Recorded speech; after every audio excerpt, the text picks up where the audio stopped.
I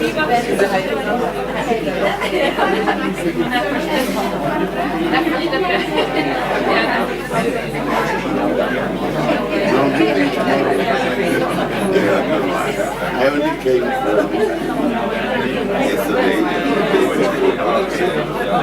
I was planning to leave today. They asked me. Good morning, everyone. We can settle down. We'll start in a minute.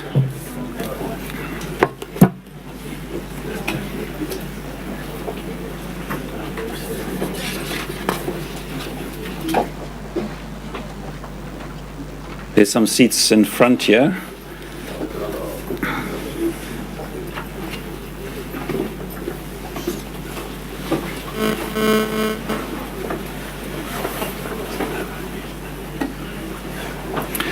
Good morning, everyone. Absolute pleasure to invite such a nice group of people on this fresh autumn morning here in Norway and at NUPI.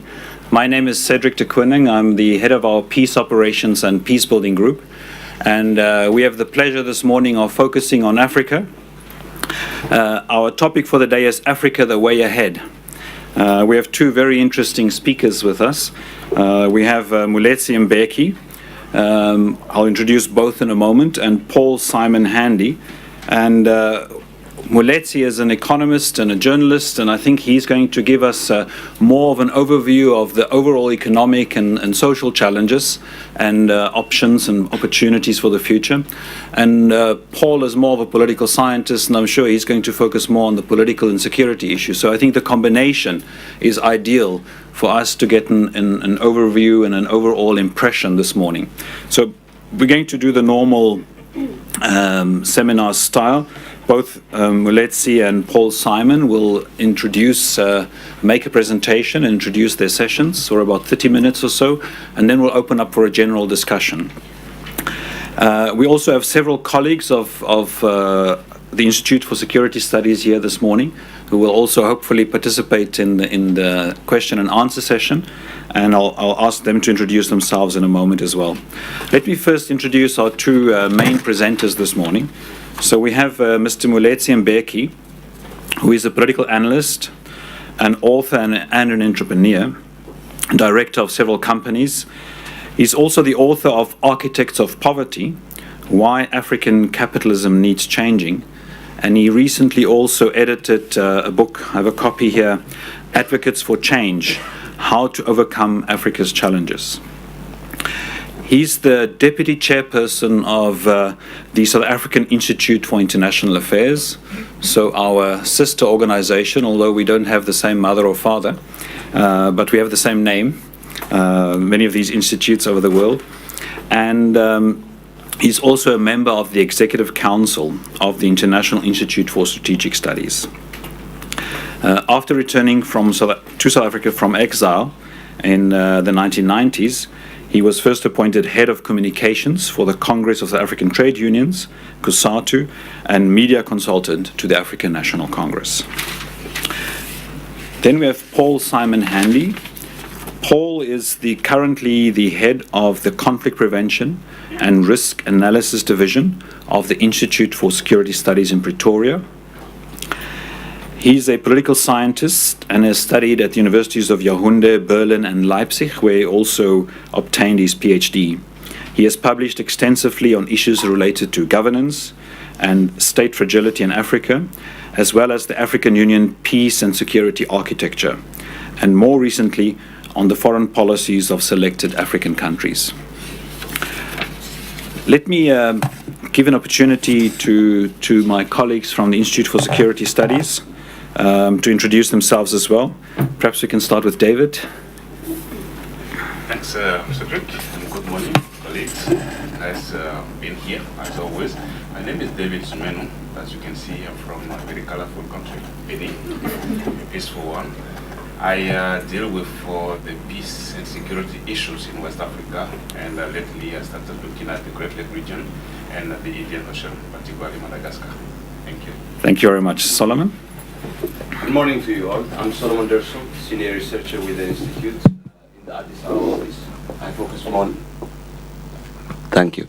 I focus mainly on the African Union with special reference to the Peace and Security Council of the African Union. Recently, I served as the legal advisor to the EUHIP team of experts on the border dispute between Sudan and South Sudan. Thank you very much. AU high-level panel. Yeah. Then Andrew.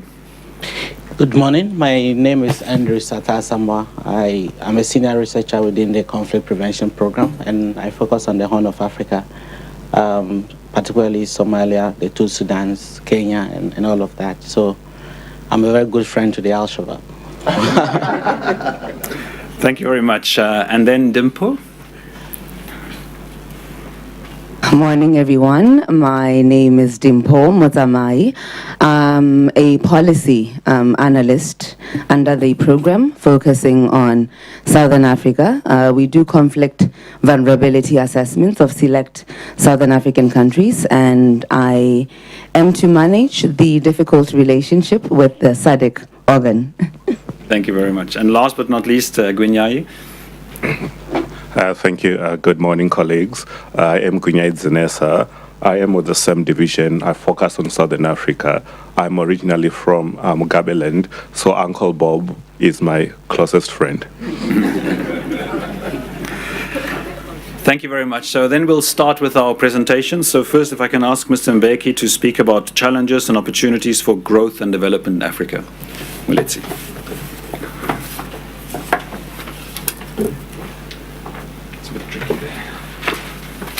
Cedric, thank you, and good morning, everybody. And Ambassador, where is she? Mornings, good to see you. I had a presentation here. I hope it's still there. Okay.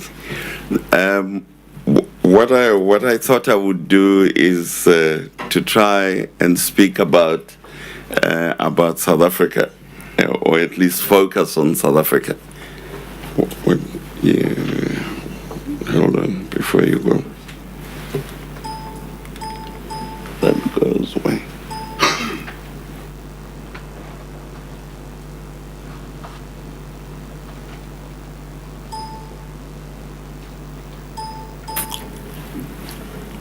Pardon, are you look?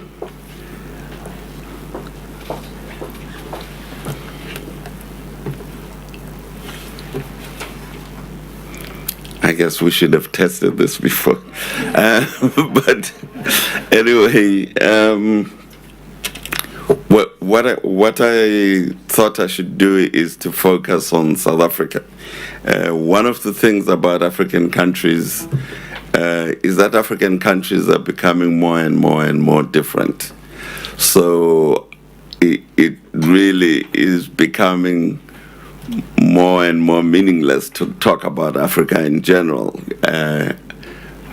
So I thought I should, although I have lived in several African countries, I've lived in Zimbabwe, I lived in Tanzania, in Zambia, I worked for the Common Market for Eastern and Southern Africa, and I tried to do business in fact, my company won 2 tenders, one in Ghana to rehabilitate the railways, a competitive tender, and we won another one in Ethiopia also to rehabilitate the railways.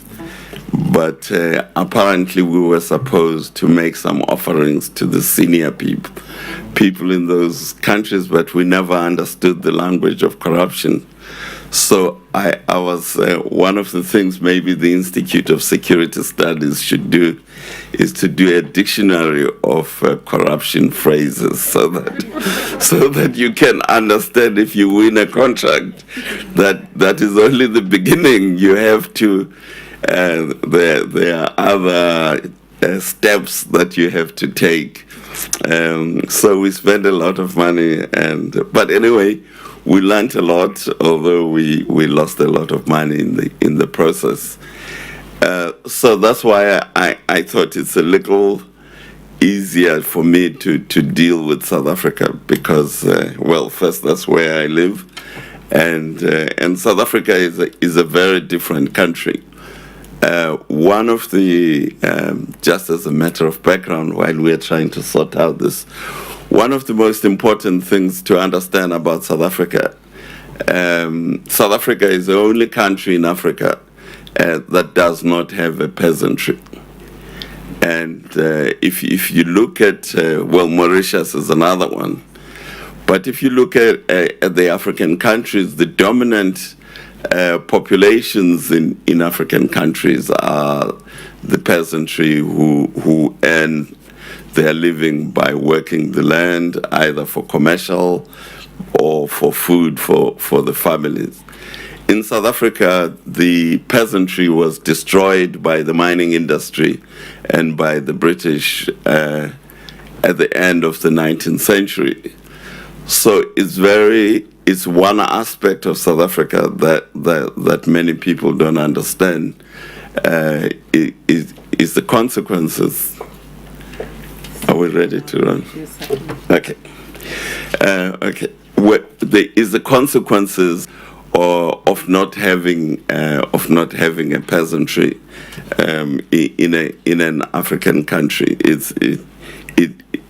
The other country that does not have a peasantry is Mauritius, but Mauritius was not inhabited before colonization. So if what I tried to do here, looking at the challenges and the changes facing South Africa. South Africa is actually a very dynamic country.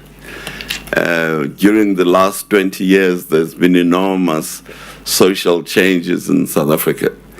And we know about the political changes in the 1990s, but what is not normally looked at are the huge sociological changes that have accompanied the democratization of the country.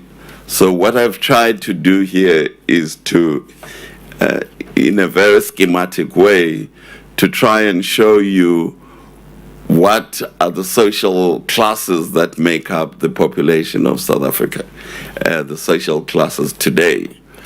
And what the consequences of this type of social structure are for economic development and for internal conflict in the society, for economic growth, for the stability of the society, and for all those issues. Now, of course, Norway and Scandinavia generally have been strong allies of the people of South Africa in the struggle against apartheid, and they continue to be important players in the South African economy. So I think it's important for you to understand what is going on in South Africa. In fact, I'm here. My trip was organized by the Norwegian ambassador in South Africa to have discussions with the foreign ministries, foreign aid division, as well as with the Norwegian pension fund. I'm trying to persuade the pension fund to take an interest in investing in other aspects of the South African economy besides the Johannesburg Stock Exchange. I understand from the ambassador that they have 15 billion rands already invested in the Johannesburg Stock Exchange, but the listed companies in South Africa are only one part of our economy. In fact, a far bigger part of our economy are unlisted companies. So now, if we try and we can't go through this in detail. It will certainly take a lot more than the 30 minutes that I have been allocated. I will just go through the top. Well, let's try and see how far we can go. What happened in 1994? Prior to 1994, South Africa was first ruled by the Dutch East India Company and then by the British colonialists. So what was up until, and then after 1994, after 1910, the British handed the power to landowners from the Boer republics who controlled huge tracts of land in the interior of South Africa. So if you look at the last 350 odd years of South Africa, of colonial South Africa, the country and the economy were controlled by the same group. The politics were controlled by the same group, who were the landowners or the Dutch East India Company or the British colonialists or, as I point out, the Boer War generals who controlled a lot of land. What was new about 1994 was the separation of political control and economic control. And this has been a major development in our society, is that the people who control economic power no longer control political power, and the people who control political power don't control economic power. And this is very important in the sense that you now have a potential area of conflict between the two top elites, if you wish, in South Africa: the political elite and the economic elite. And just very briefly, if we look at the economic elite in South Africa, and here I'm including the multinationals and all the rest of it. Their strength clearly is they own the productive assets and especially the skilled management. Most of the skilled people in South Africa are in the private sector, and they are controlled by the economic elite. But their weaknesses is they do not control the government. And in our case, they depend on state-owned companies for electricity and for railway and road transport. So they have huge vulnerabilities. Because they don't control the state, they're exposed to asset seizures, they're exposed to large taxation, and they're exposed to corruption by the political elite. The political elite, on the other hand, their strength is that they control the state, and above all, they control government revenues. South African government revenues today stand at about R1 trillion, which is a massive amount of money. However, their weakness, and I will show this later, is that in fact they depend on the underclass primarily to get elected. They don't own productive assets, and they have weak management skills. So what you then have here is a distrust, in fact, in South Africa. Huge distrust between the political elite and the economic elite. The economic elite think that their assets are being threatened with seizure, and we are constantly having discussions in South Africa about nationalization of one thing or the other. So the owners of economic assets are sitting with this anxiety about the security of their assets. We have constantly new regulations that the owners of capital feel are not justified and feel they are working against their best interests. The latest discussion at the moment is how to regulate the mining industries. The ANC government has come up with something which it calls strategic minerals, and according to the Minister of Mineral Resources, the government should have a right to fix the price of coal, which is most of our electricity generation comes from coal. That the government has to have a right to fix the amount of coal that can be exported and the quality of coal that can be exported by the mining companies. So all this, the mining companies' views, and the last thing is that the government should have a right to fix the rate of return of the mining sector in general.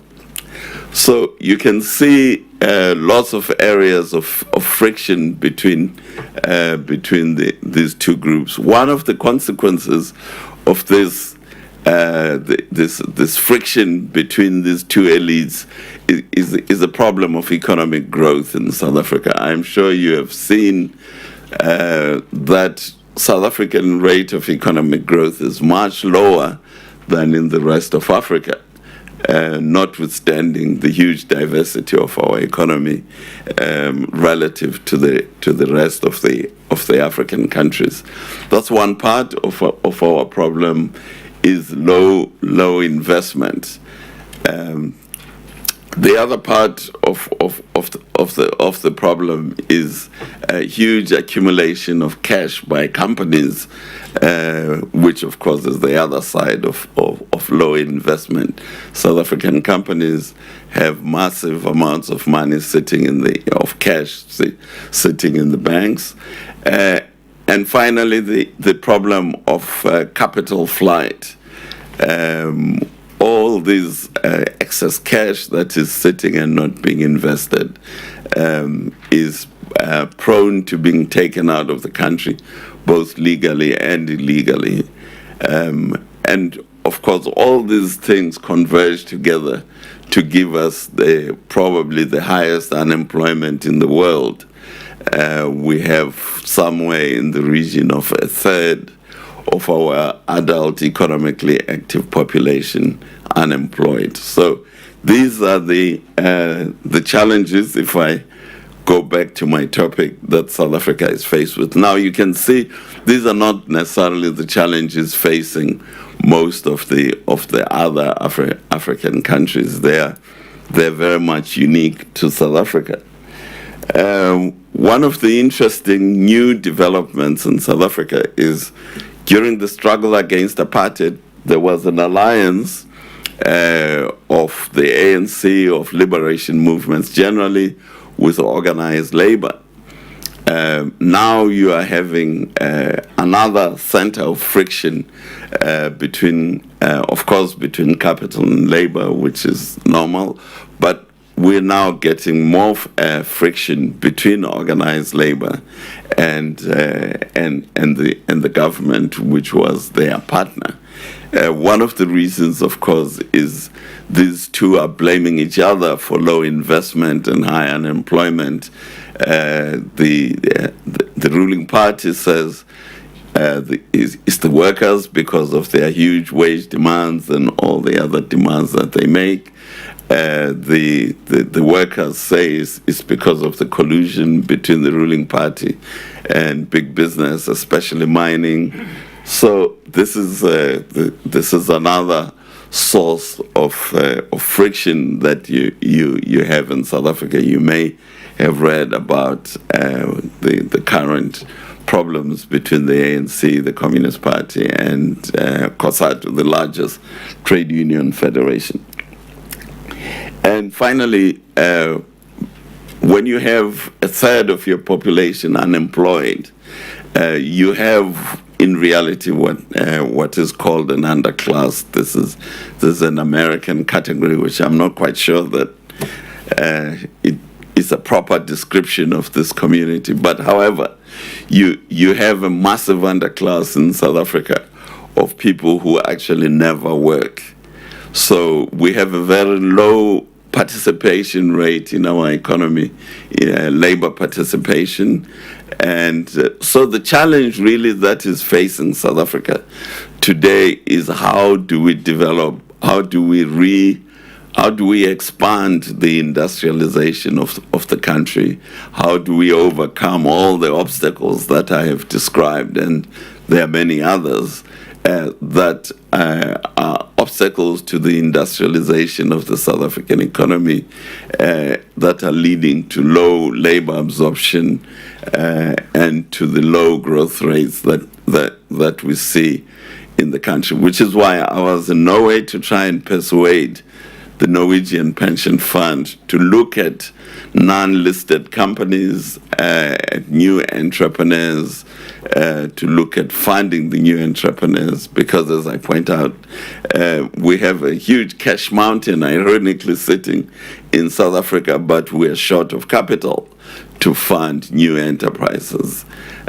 So this is one of the major challenges that we are sitting with. I must say I was very glad to realize that the Norwegian churches are also trying to encourage the government pension fund to look at investing in developing countries and to look at investing in non-listed companies. I think this is a very positive situation for us in South Africa. Clearly, is something that is very important. So we have to, in terms of South Africa, South Africa has the highest unemployment. If you look at youth unemployment, South Africa has the highest youth unemployment in Africa compared to the other sub-Saharan countries. The average youth unemployment in sub-Saharan African countries is about 11%. These are people between the ages of 15 and 24, whereas in South Africa is more like 48%. So this is really reflecting the absence of peasant agriculture, because in countries with peasant agriculture, young people work on family farms and are therefore employed, whereas in South Africa, the destruction of peasant agriculture means that we have a large youth population that is really unemployed. So these are huge challenges. Now, if we, okay, where am I? Okay, if we look at how the political system of South Africa works, if we can just look at what I call the importance of the underclass, is that the underclass, although it is not working, but because it has a vote and because it's such a large part of our population, if you look at the education and working status of the main voting bloc for the South African government, you can see very clearly. I hope this has a pointer or something. Does it? No. Anyway, you can. Does it have a pointer? Where? That one? No. Oh. No. Okay. Where do you think it has? Probably not. Do you have a pointer in this? Okay.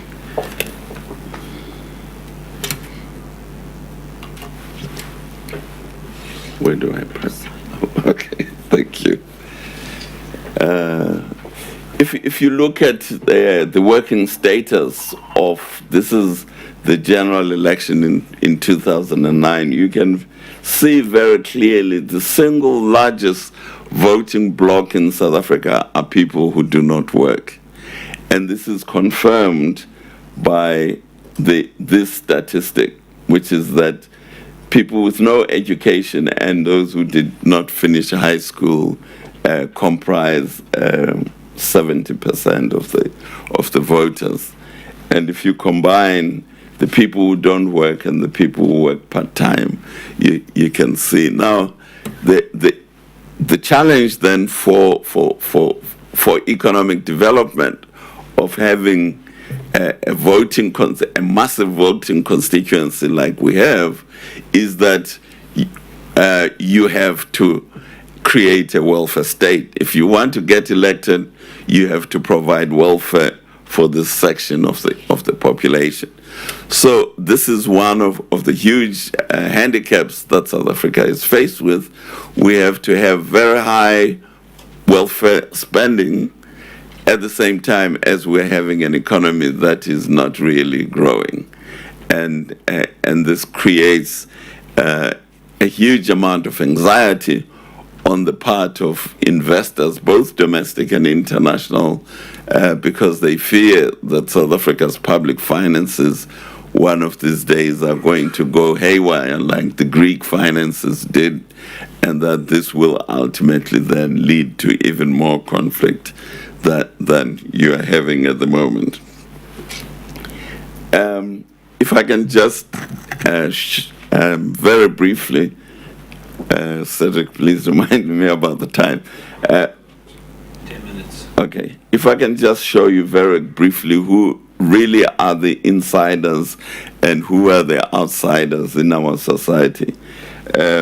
Interestingly, the black poor, that huge bloc, are part of the insider. They vote for the ruling party. They get a lot of welfare. I think something like 150 billion rands go into welfare funding in the government budget. And then you have the political elite and the black middle class, and they receive affirmative action and something called black economic empowerment. This is one of the interesting phenomena that you find in South Africa, but you don't find anywhere else in Africa. We have legislation in South Africa which says that white-owned companies have to allocate 26% of their shareholding to black shareholders, and as you can imagine, there are huge amount of stories that go around about fronting, about corruption, about tea ladies being chairman of boards, black tea ladies being chairman of boards. In fact, one of our companies is a TV production company, and we have been asking our national broadcaster, SABC, to let us do a sitcom called Black Economic Empowerment. But so far they said they are thinking about it, but we have lots and lots of stories of how that system works.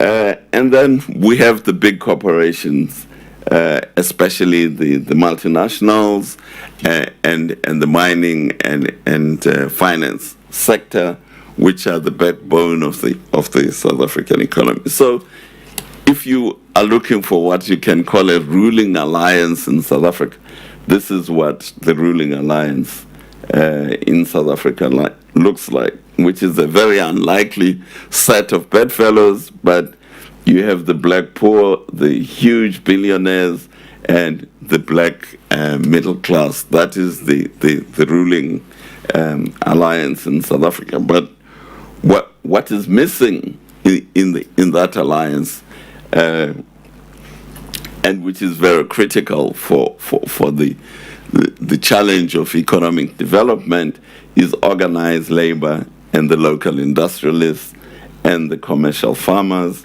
and the independent professionals. These are the people, that group are what creates a dynamism in your economy. They establish the small and medium-sized enterprises. So if they are generally seen as not, or they feel themselves not to be insiders, then you're faced with a huge problem of economic development. Now, one of the consequences of this lack of investment and of the problems that I have described is the massive unemployment problem in South Africa. If you look at, if you compare South Africa, this is employment trends in the Netherlands from 1980, and this is employment trends in the Republic of Ireland. But if you compare this with South Africa, this is what you see is most of our employment peaked somewhere in the late 80s, our formal sector employment, and today formal sector employment is especially manufacturing and mining and agriculture are less than state employment. This is just to give you an idea of what is happening to the gross domestic product of South Africa compared to that of China. In South Africa, our gross fixed capital formation is less than 20%. As you can see, this is from 1980 right through to 2010. We had a small bulge there. This was during the FIFA World Cup when we were building lots of stadiums, and it turned out that the companies fixed the price anyway between themselves. But we had that bulge there, but this is all now 10. So you can see that our gross fixed capital formation is less than 20% on average in South Africa. But if you compare it to China, that is China's growth. Today, it stands at about 45%, which is why China has very little unemployment and has managed to move a lot of people out of poverty. That is really the direct expression of the lack of investment that we're faced with in South Africa. The investment that is taking place is actually in the state. So again, you can see this is an index showing the pay in the public sector compared to the pay in the private sector, and this is the formal employment indices, general government employment. There's a huge growth in government employment. As I say, historically, South Africa's major employment has been in manufacturing. Today, manufacturing is declining, but state employment is growing. And this situation is really a recipe for disaster. These are the parastatals like the transport, the telecoms, and so on. And this is the general private sector. I hope I have covered some of the issues that I was asked to cover. Thank you very much.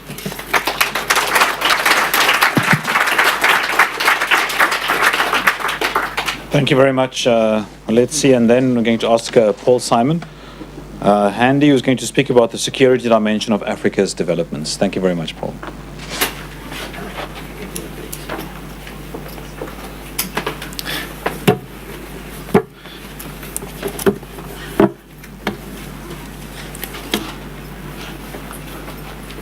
Thank you, Cedric. Good morning, everyone.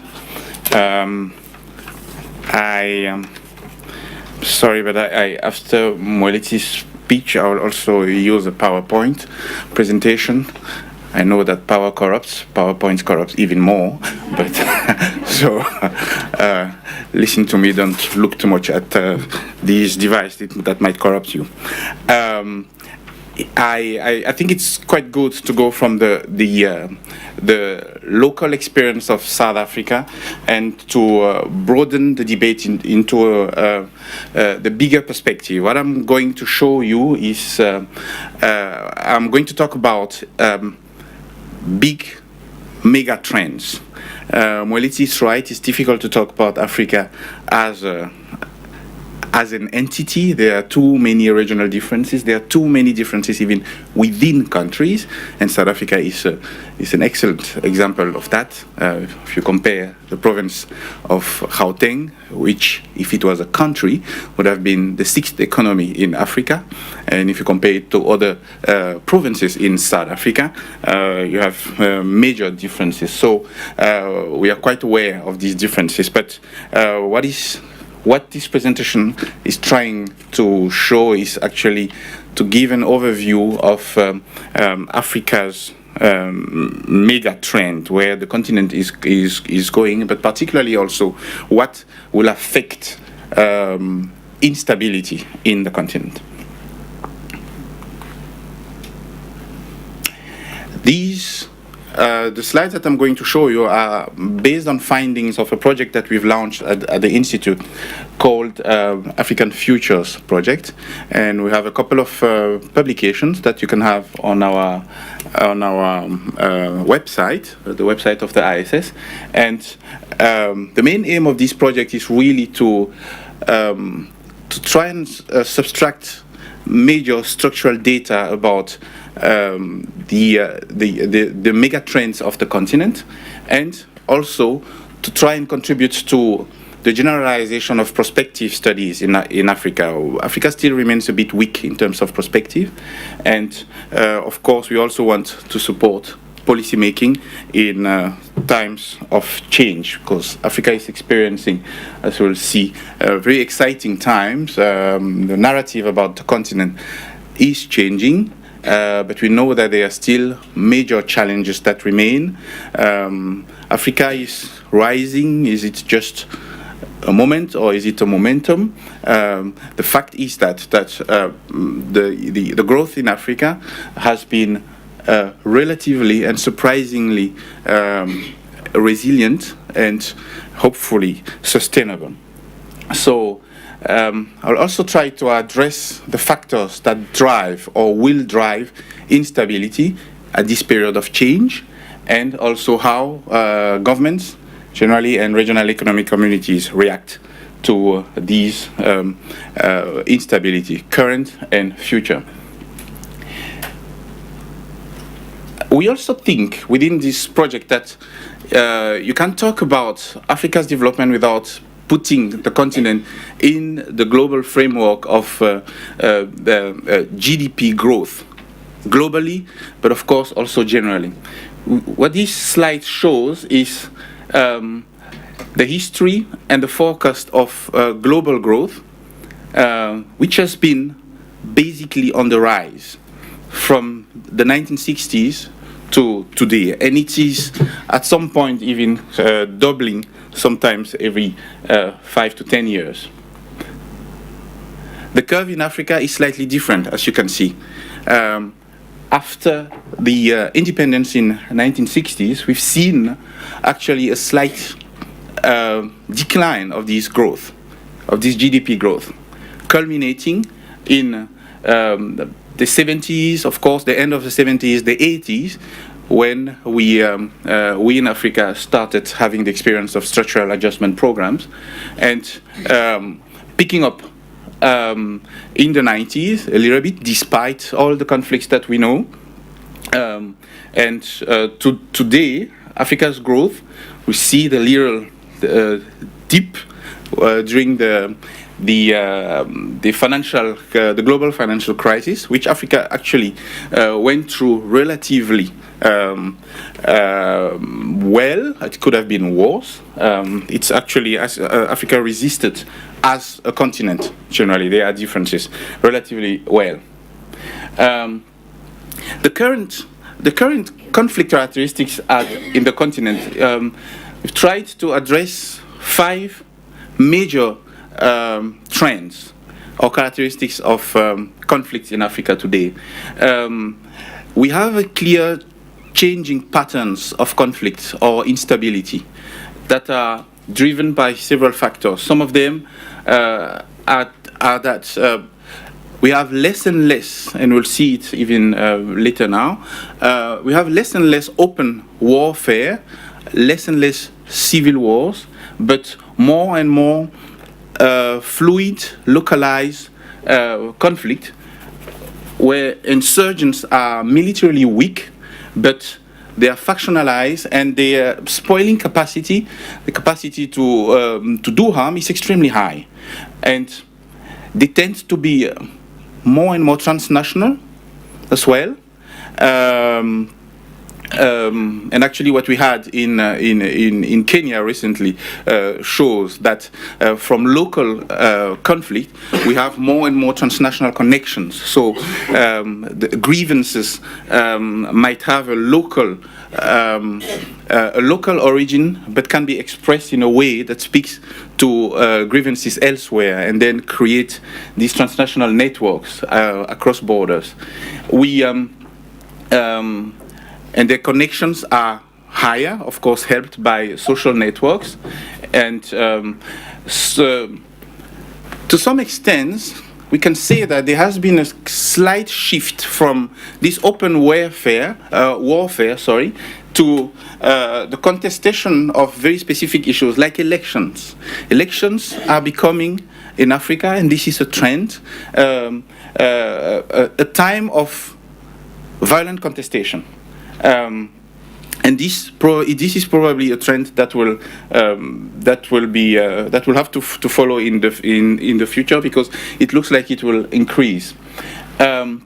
We also have an increased occurrence of violence over access to livelihood resources. This is sometimes the reason why small localized, they are not necessarily always small, like in East Africa and the Horn of Africa, contestation around cattle rustling, causing massive amounts of death, actually. So this is a slide that we drew from Uppsala, from Uppsala's conflict encyclopedia. That shows just armed conflict, how armed conflicts are actually reducing relatively, depending on where we are, the type of armed conflict. So intrastate remains the most important. And you can see that minor warfare is actually increasing, whereas open warfare in red is reducing. And that's by region. Africa and Asia, of course, remain the regions where the occurrence is higher than everywhere else. And then the studies that we are conducting, recently we've identified seven relationships, not necessarily factors, but really relationships between factors that drive and will increasingly drive instability. I personally also have my issues with some of the factors, and I will explain that to you. But in general, number one, the population structure and the dynamics, particularly the youth bulge, remains a factor that could drive instability. I'm not saying that a growing population is a problem per se. Population is never a problem per se. It's what societies do about their population that could be either a factor, a positive or a negative factor. So, but the population structure, and particularly in instances where the youth is excluded, then you have a potential problem. I'll come back to it. Africa is also in a phase of transition. We're experiencing several transitions, political, social, economic transitions, and transitions are conflict prone. They can be violent, they are generally messy. And the number three, don't particularly like the democratic deficit theory, because I think it has major limits. But if we look at it from the perspective of exclusion, how inclusive actually societies are, or changes that happen in a society allow for inclusion, then we might have a better approach to this process. Also, the bad neighborhood effect. Come back to that, how actually the fact that a country that is bordering countries that are experiencing conflict is losing in terms of stability, in terms of GDP even. And there are some good examples of how a bad neighborhood affects stability in certain countries.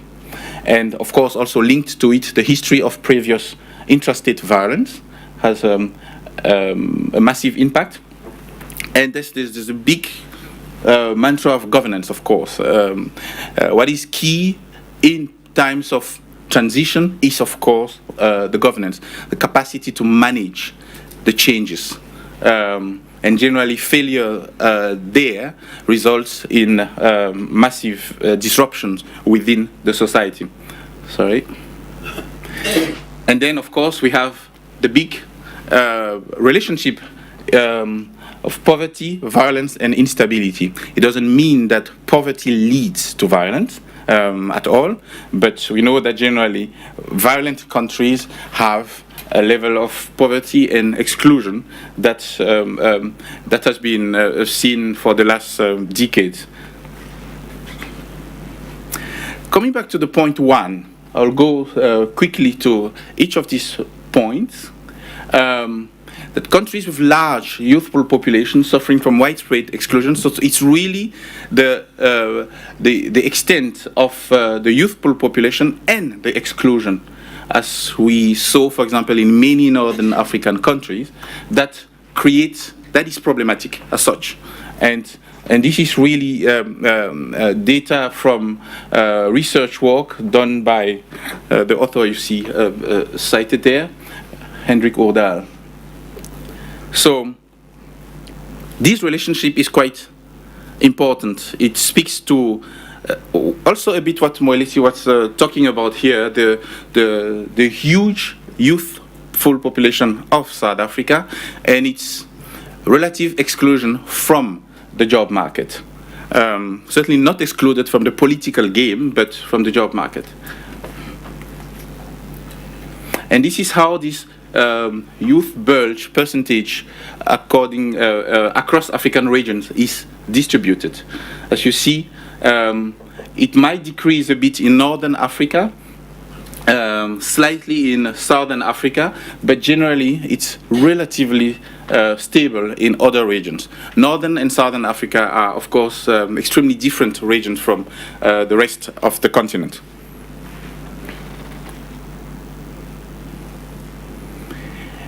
One of the biggest factors in Africa's development path is, of course, demography.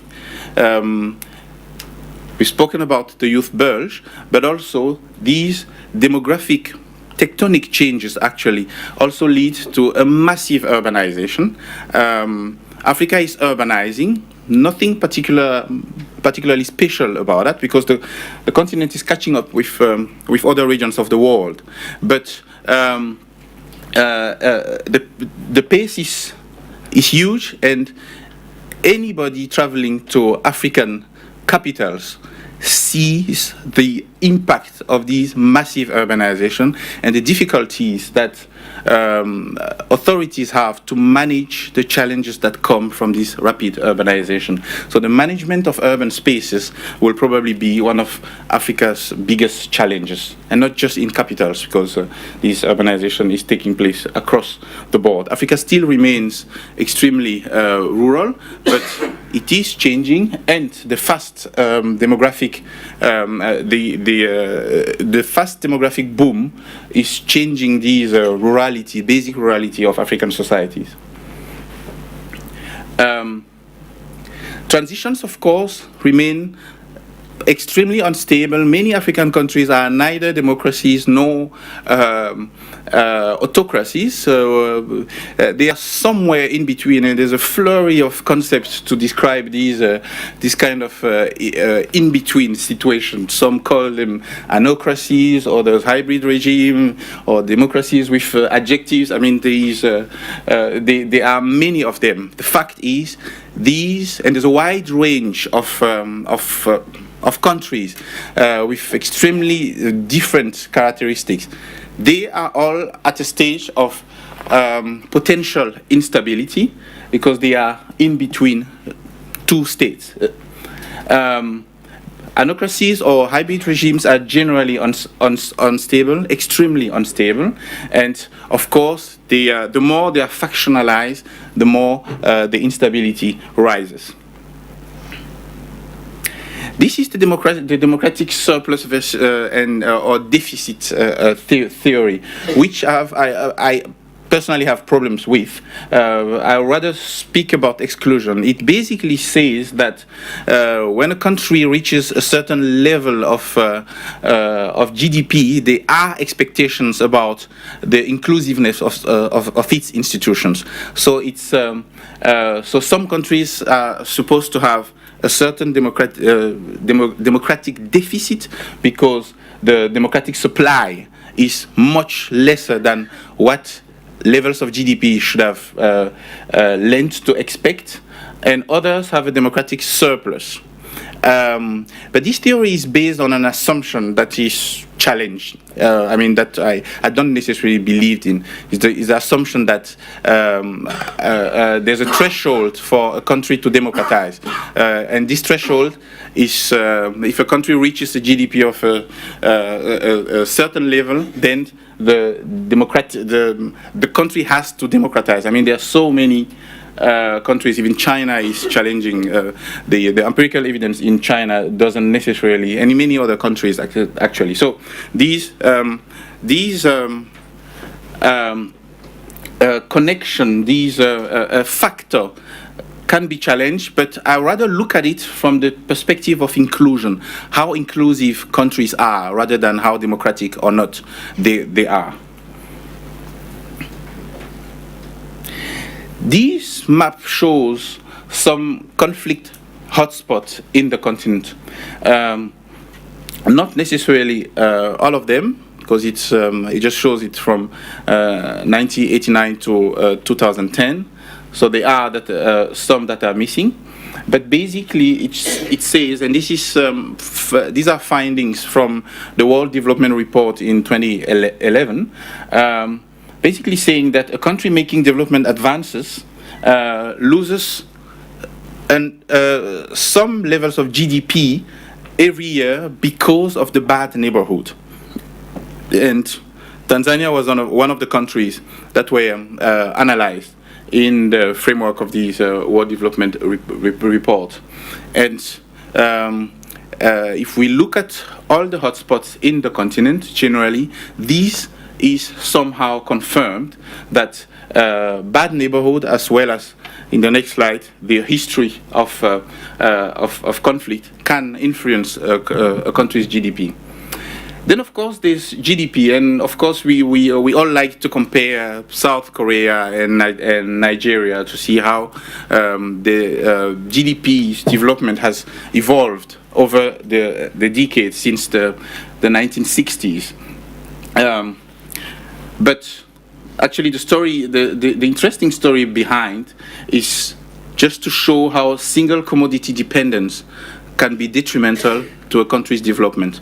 Nigeria has certainly not lacked of resources, but the single commodity, the extreme dependence of the Nigerian economy on oil has been a problem. And of course, with everything that comes with it, corruption and the lack of investment in social sectors. There are, of course, additional components to governance, and some of them, as I was saying, we have more and more conflicts around the access to certain resources, particularly livelihood, water.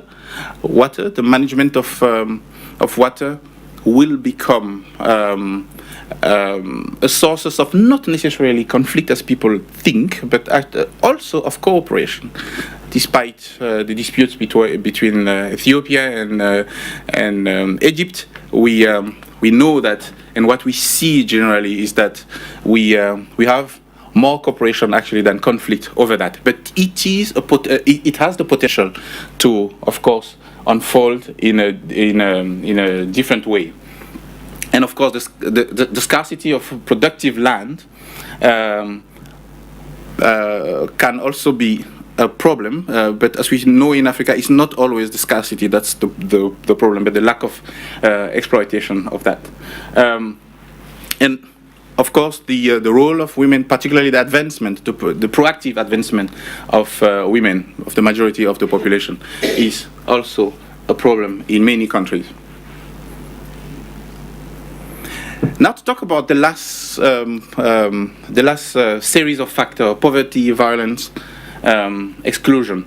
As I was saying, poverty is not necessarily an explaining variable for violence, but violence has been, and that's has been characterized and identified in recent research work. Violence is characteristic of countries with large urbanizing youth populations and with little work prospects.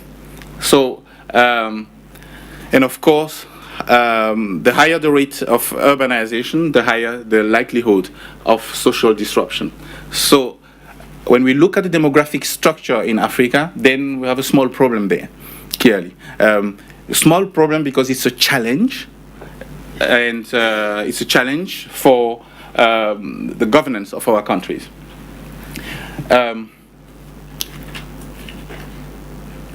This is the distribution of poverty across region, and the map you see here is actually how we understand these regions.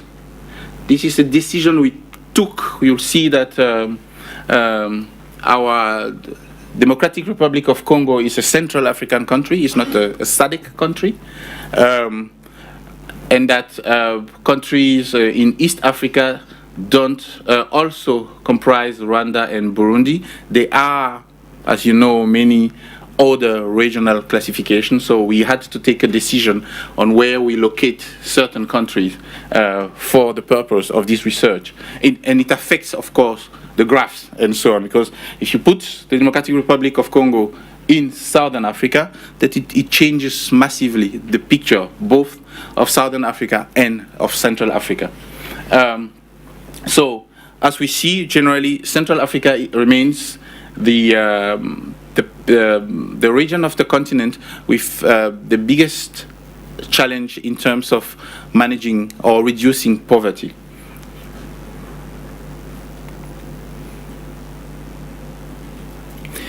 What we've seen recently is definitely a decline in violent conflict in Africa. Change patterns, definitely, but we have less and less violent conflict. And there are many reasons for that. Some of them are that there has been an increased international and regional investment in conflict prevention, even though conflict prevention remains relatively weak. More conflict management has been quite high. And an increased ownership of African conflict management efforts. Still, a lot needs to be done, but African countries and regional organizations have been, in the last 10 years, we've seen that there have been increased efforts at managing conflicts happening in Africa.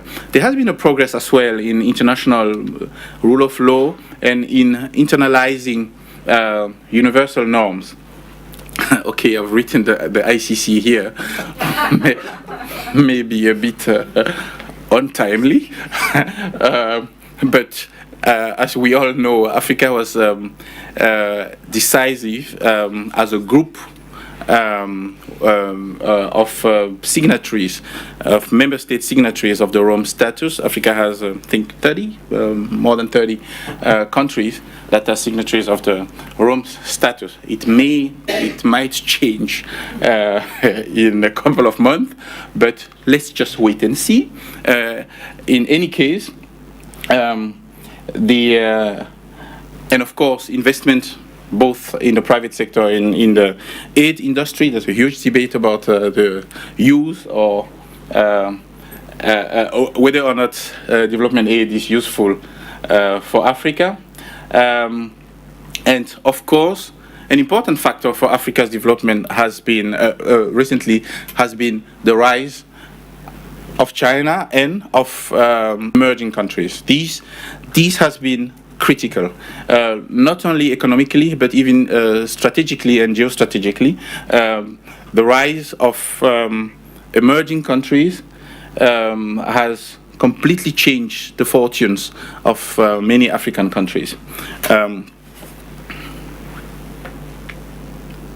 So these are the different ways where you can look at Africa. The positive way is, of course, to look at how African countries, some African countries, rank in the growth rate. So GDP is growing, and there are more and more African countries. You'll see the projection for 2020. There'll be 7 countries. The 7 African countries will be among the 10 fastest growing countries around the world. And the projection, and of course these are projections, meaning that if the situation continues as it is now, which it never, but these are just projections. Or if you look at the picture of the Human Development Index, then you also have most of the lowest ranking countries are also African. Now we are talking about 54 countries, of course, so you have a wide variety. But this is basically the story of where Africa is now. Growing, on the one hand, extremely challenged by poverty on the other, and in the middle, big challenges in terms of instability, conflict, and of course different forms of conflict, but still a little bit of instability. So to conclude, of course, these developments are not just Africa is not out of this world. Africa is part of our world, and this world is changing with, of course, the BRICS and emerging countries having a more important role to play and claiming more rights. And of course, this world affects Africa's development in a way that we can't necessarily project, but there are a couple of known unknowns, to take the vocabulary of a famous person. So we know that these, the growth, the multiplication of centers of decision-making can drive either resilience or instability. It can also lead to more fragmentation. So the world in which we are might be more fragmented and more messy. So that's a possibility. The economic trajectory of China will be critical for many African countries. If China was to cease its phenomenal growth, it will directly affect many African countries. So this is also an uncertainty, and many African countries look at the GDP growth in China with a lot of interest. But of course, we also have a big uncertainty around religion. There's a slide that I haven't put here, but because it's sometimes a bit controversial, but it's an important slide. It's the role that religion will play in the continent. You know that Africans, according to some recent research from the Pew Research Center, we know that African attitudes towards religions are extremely high. They are high, and we've seen more and more instances of manipulation of religion by various violent entrepreneurs, but also for political reasons. So religion will play a role. It is already extremely used and misused, even abused by certain radicals, not only in the Sahel region, but also, as we know, in East Africa and the Horn. It has a massive potential, and but not only is the mixture between religion, poverty, and exclusion.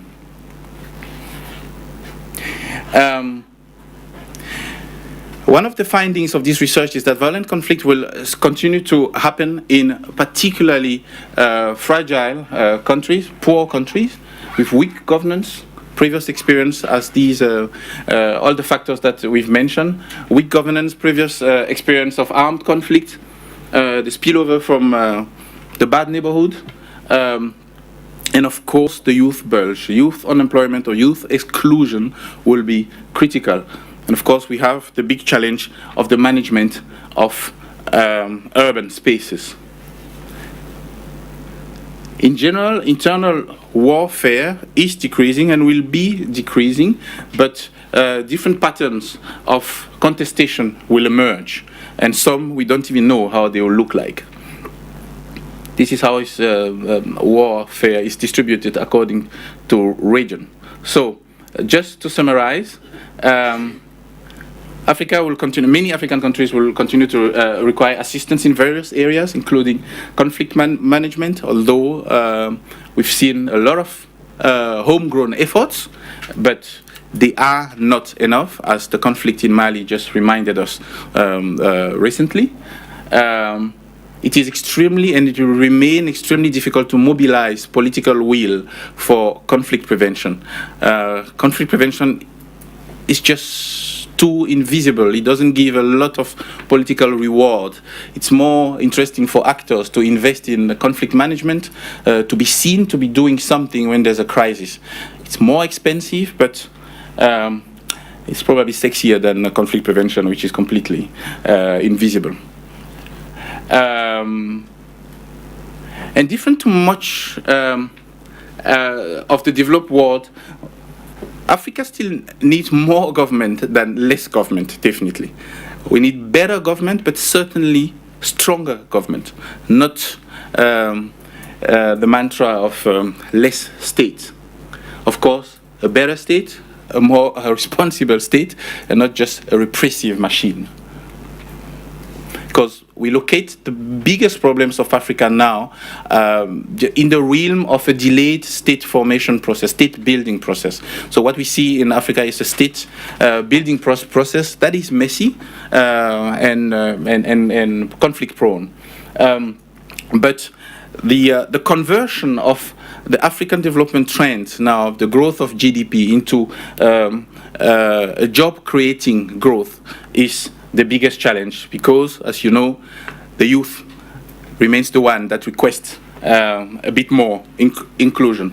I'll stop there because I've addressed the urban challenge, and I hope, Cedric, I haven't abused of your time. Thank you.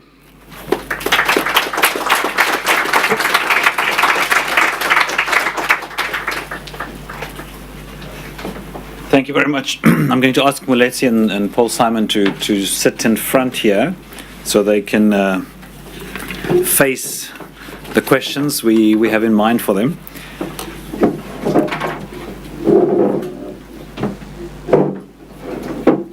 Firstly, I was really impressed by both presenters, in the sense that the kind of presentations I think we heard this morning was really an indication of the clarity and insight that research and applied thinking, if you like, can contribute to what can be very often very messy pictures that we get through the daily media and through the daily journalism. So I think both of you really shed light and helped to clarify our understanding.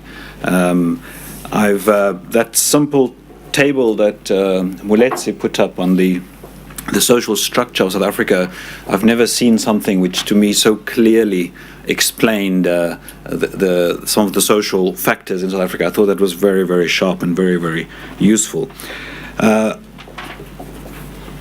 afraid, though, Moeletsi, you really left us hanging with posing the questions and us all wondering, okay, what needs to be done then, given the situation that you've sketched. And I hope you have some suggestions, at least for us, when it comes to question and answer time, about what you think are the key things that one needs to focus on in South Africa, especially to address some of those challenges that you've raised. I hope you didn't leave the Norwegian pension fund hanging in the same way that you left us hanging. I also thought the Paul's presentation and the research ISS is doing, the Futures projects, is really very, very fascinating and interesting. I think one can listen to today's presentations and almost do a psychology test amongst the audience. I'm in definitely the glass half full school, but I'm sure there's many who were sitting here this morning who also listened to what was said and maybe found some of it depressing or glass half empty. But what I wanted to, perhaps as a general question posed to both of you is if we follow, because what I felt, the overall message I got from Paul Simon's presentation is that there's a slow improvement, a slow growth, decline in conflict. The future, next 20, 40 years, is still going to be very messy and look somewhat like it's looking now for Africa. But at the same time, we see a slow but steady decline in conflict and improvement in governance, democratization, and improvement in economic growth and so on. If that's the case, and if we project even further into the kind of Africa Rising vision, if we think of Africa in terms of this large unexploited labor market, which both of you have pointed out, and potential for industrialization, the question that arises, of course, is what are the things that we should be doing now in the next 20 years or so on to really influence that trajectory and that direction, and to further stimulate those positive trends and challenges. And what are the key things that are not being done? I think there are many things probably. I got a sense when you were talking as well, and from some of the indicators that you gave, especially the level of interstate conflict declining slide, that there is initiatives underway right now and have been underway for some time in terms of improving governance, improving our ability to manage conflicts, building infrastructure in Africa, through especially China and other emerging market investment, that are probably investments in that trend. But there are also other things which I think are very worrying, like decline in education capacity and so forth. So it'll be very interesting to hear your views on that. The one thing that I found striking in terms of the general trend, I would say, that you projected for the rest of the continent, and how that contrasted to the worry where Moeletsi left us off in terms of South Africa. And so one question obviously would be, what would be the impact on South Africa of a general improving trend in the rest of Africa, or vice versa? What would be the impact on the rest of South Africa and Southern Africa if we see a generally negative growth trend in South Africa? So those are some large trend questions, I guess, that I would raise, and that your presentations, I think, have raised in my mind, and hopefully in the mind of some others in the group as well. I'm not going to ask you to directly respond to those, but perhaps keep those in mind as you respond in general to the questions that come up from the group. We are a large number of people. We have 45 minutes, so I think we have ample time for a good discussion. But can I ask each of you to be really disciplined and limit yourself to one point, and make that as short and succinct as possible, so that we give as many people in the room an opportunity to participate. And we'll take 2 or 3 questions, and then we'll give the opportunity for colleagues to reply. Also, our other colleagues from ISS are welcome to join the conversation, please. So the floor is open. And please just introduce yourself shortly as well. Please go ahead, sir. Yes. The microphone. Thank you very much from Sudan Embassy here, Onur Ahmed. Just my question is, as long as we are speaking, Mr. Paul, about the security dimensions of Africa's developments, just would like to know that the security dimensions of the style of the China development in the Africa. If there is any security dimension, there is a lot of reports that there is this development, China development, leads to some conflicts. Just there is a negative aspects from just a style of what's called Chinatown. Thank you very much. Thank you very much. Another question? Point over there.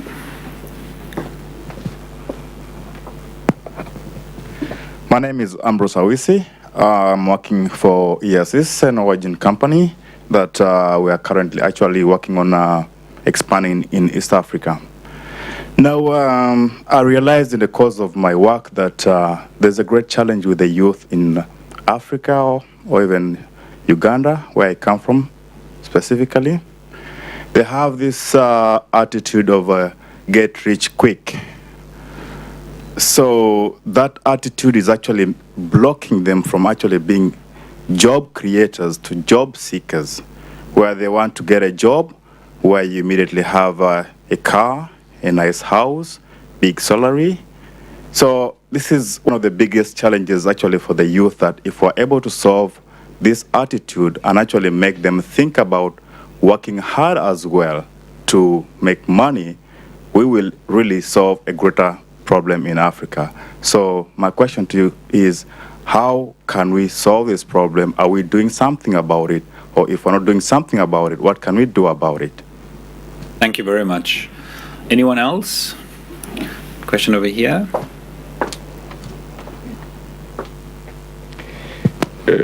My name is Tarek Mahmoud. I'm a journalist. And as one who not only lived in Africa but visited many countries, where is the ethnical element in Africa? Because it is not only religious, which is appearing, the ethnical was always present. And the prospects of new borders, new countries inside Africa. For me, one of the things which is totally excluded in the security is the external powers who are playing a lot in Africa. A lot of tensions. We heard yesterday about a new theory for instability in Equatorial Guinea. We are talking about the French president was talking about Central Africa Republic yesterday. There is in Nigeria the multinational companies, which are very important not only in Nigeria but in many other African countries, not only China. And mainly illiteracy and education. When I look to Africa, it's really, we have a lot of challenges ahead of us. Thank you very much. I'm going to take one last question there for the moment, and then we'll take some replies, and then we'll take another round of discussions. Hi, my name is Nina Tawanda. I come from the NGO Norwegian People's Aid. Two brief questions. One is regarding the trends, and I'm wondering if any of you could say anything about what you think the trends of democracy in SADC and the fact that SADC and with South Africa in the forefront endorsed the elections in Zimbabwe, what that can mean for the trends in the SADC region. And the other thing is by the way, two very good presentations. I really enjoyed that. So to the first presenter, could you say anything more about the possible or the most likely scenario when it comes to, the relationship now between ANC, COSATU, the Communist Party, etc., and the conflicts that are there, and what are the most likely scenario that we might see now, also before the next election in South Africa? Thank you. Thank you very much.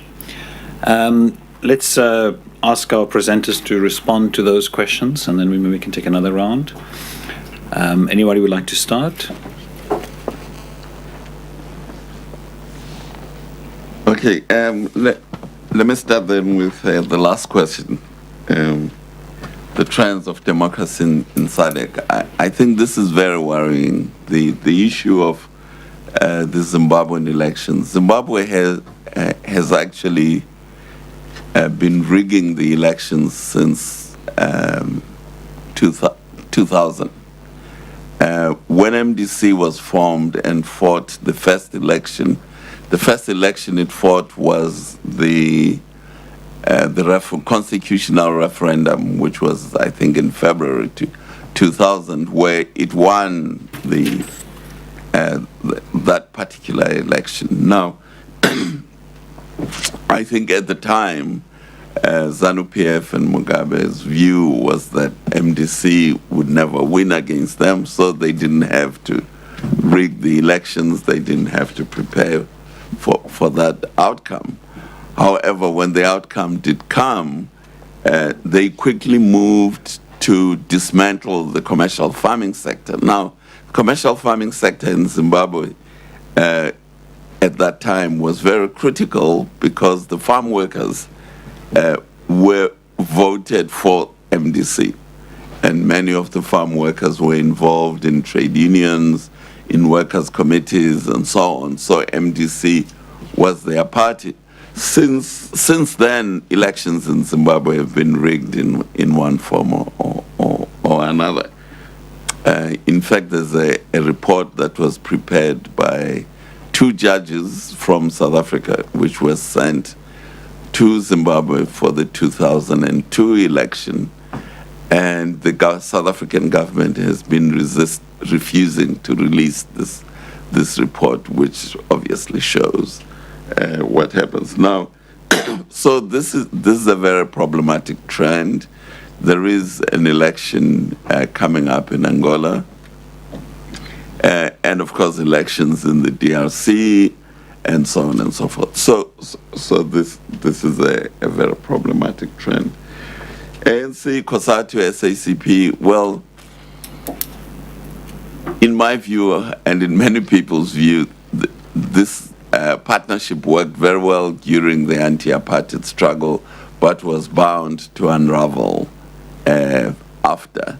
The fact that it has lasted for 20 years afterwards has actually been something of a surprise, but it is definitely unraveling. There are now huge accusations between COSATU and the ANC as to who is destabilizing whom. There are court cases and so on and so forth. So, but I think if we look at the experience of liberation movements and trade unions in the rest of Africa, this kind of alliance has not lasted after democratization. For obvious reasons, you can't both be a trade union and a government at the same time.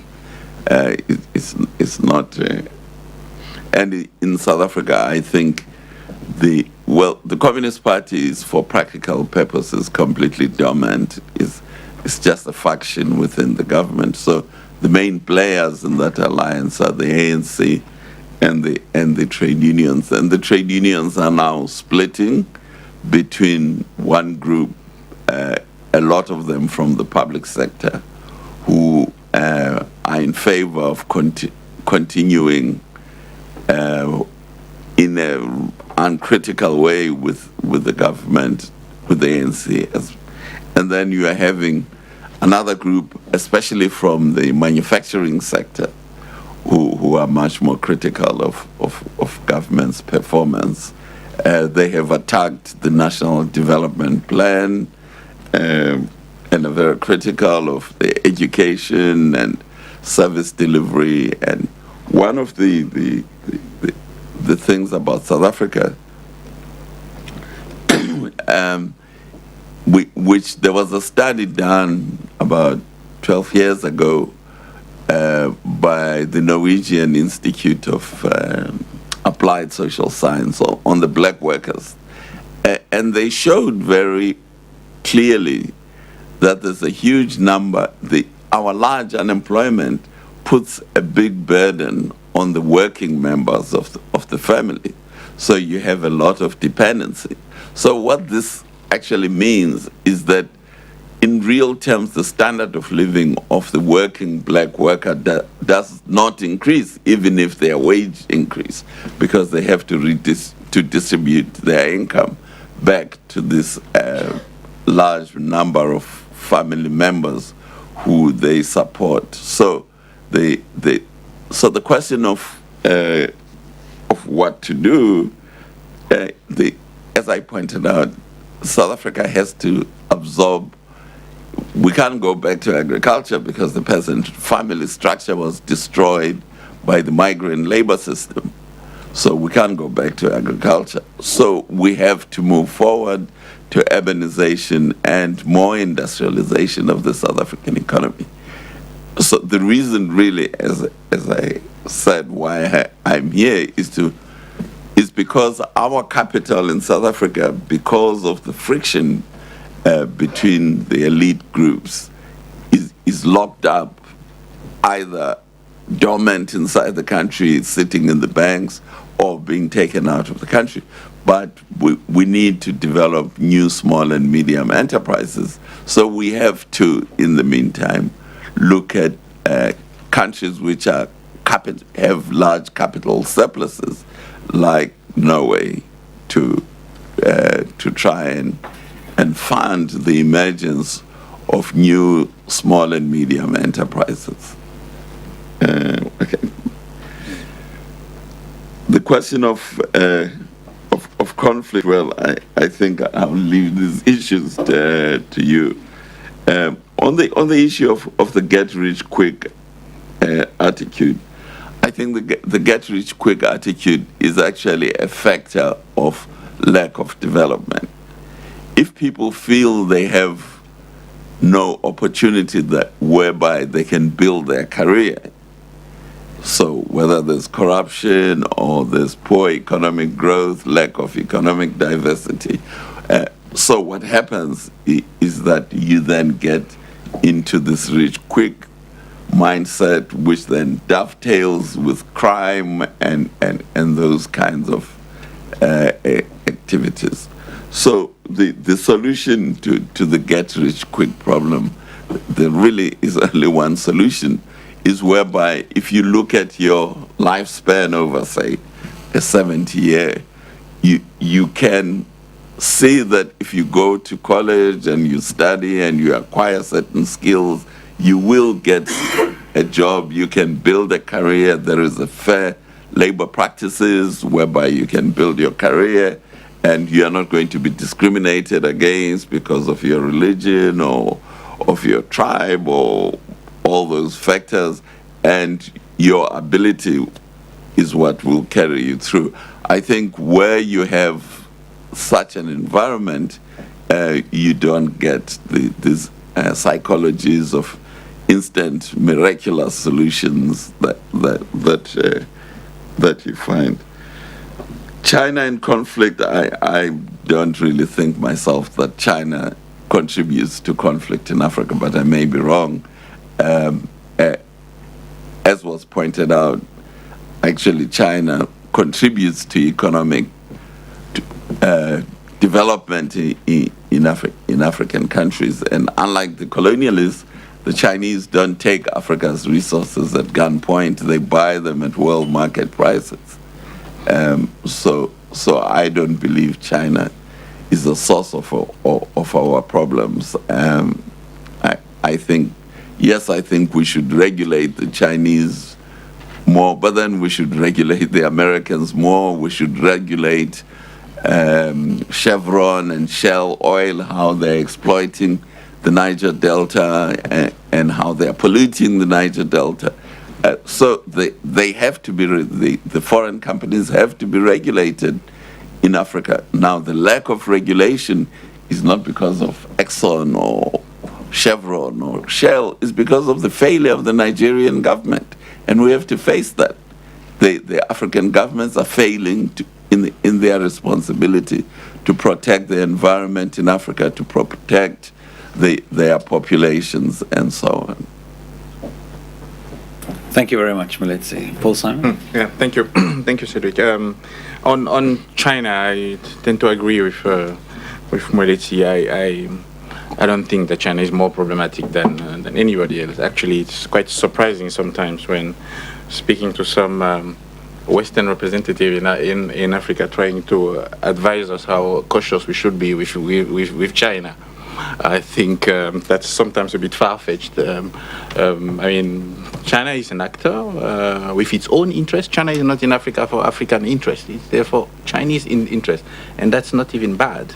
That's how it is. But of course, there's a need of clear regulation of the cooperation. I don't think China is more a source of conflict than it actually is a source of. China has widened the palette of choice of African countries and has really contributed to get many African countries out of a trap it was by being stuck with only Western partners are the only game in town. So in that sense, I think China has played an interesting role. It has its own issues. Chinese investment is not necessarily always creating jobs, but that that has to be solved at national and probably at regional level as well. On the question of ethnic that the gentleman, the journalist asked, the ethnic problem,